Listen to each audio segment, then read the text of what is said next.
இப்படி இருக்கிற இம்போர்ட்டட் ஃபுட்ஸுக்கு ஆல்டர்னேட்டிவா நான் வந்து இந்தியன் ஃபுட்ஸ் வந்து சஜெஸ்ட் பண்றேன். அத தான் இந்த வீடியோ ஃபுல்லா நம்ம பார்க்க போறோம். ஸோ ஃபர்ஸ்ட்டா நம்ம பார்க்க போறது வந்து அவகேடோஸ். அதுக்கு மாற்றா நம்ம எடுத்துக்கிறது தேங்காவும், வாழைப்பழமும்.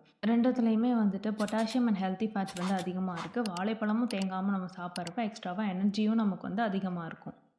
செகண்டா நம்ம பார்க்க போறது கீன்வாவும், அதுக்கு ஆல்டர்னேட்டிவா நம்ம எடுத்துக்கிறது அமரன்த் சீட்ஸ். அமரன்த் சீட்ஸ்னா தண்டு கீரை விதைகள்னு சொல்லுவாங்க. கீன்வா வந்துட்டு ஹை புரோட்டீன் அண்ட் ஃபைபர். அதே மாதிரி தான் வந்து அமரன்த் சீட்ஸும் இருக்குது. ஸோ நம்ம 3வதா பார்க்க போறது வந்துட்டு கேல். அதுக்கு ஆல்டர்னேட்டிவா வந்து கீரை வகைகளும், அதே மாதிரி முட்டைக்கோஸும்.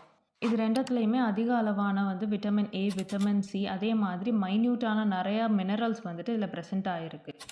அடுத்து நம்ம 4வதா பார்க்க போறது சியா சீட்ஸ். அதுக்கு ஆல்டர்னேட்டிவா பெசில் சீட்ஸ் அப்படி இல்லனா சப்ஜா சீட்ஸ்ன்னு சொல்லுவோம்.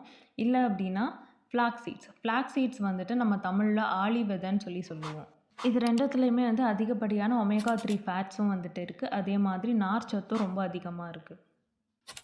5வதா நம்ம பார்க்க போறது வந்து கொம்புச்சா. இது ரொம்ப ட்ரெண்டிங்ல இருக்கிறது. இதுக்கு ஆல்டர்னேட்டிவா வந்து நம்ம மோரே வந்து எடுத்துக்கலாம். 2மே வந்து சிறந்த ப்ரோபயோட்டிக். இதே மாதிரி இம்போர்ட்டட் ஃபுட் ஐட்டம்ஸ்க்கு வேற ஆல்டர்னேட்டிவான இந்தியன் ஃபுட் ஐட்டம்ஸ் பத்தி தெரிஞ்சுக்கணும் அப்படின்னா, பார்ட் 2 வீடியோக்காக வெயிட் பண்ணுங்க. யூஸ்ஃபுல்லான டிப்ஸுக்கு மறக்காம நியூட்ரிஷனிஸ்ட் பீதா சேனல் வந்து சப்ஸ்கிரைப் பண்ணிருங்க. பாய்.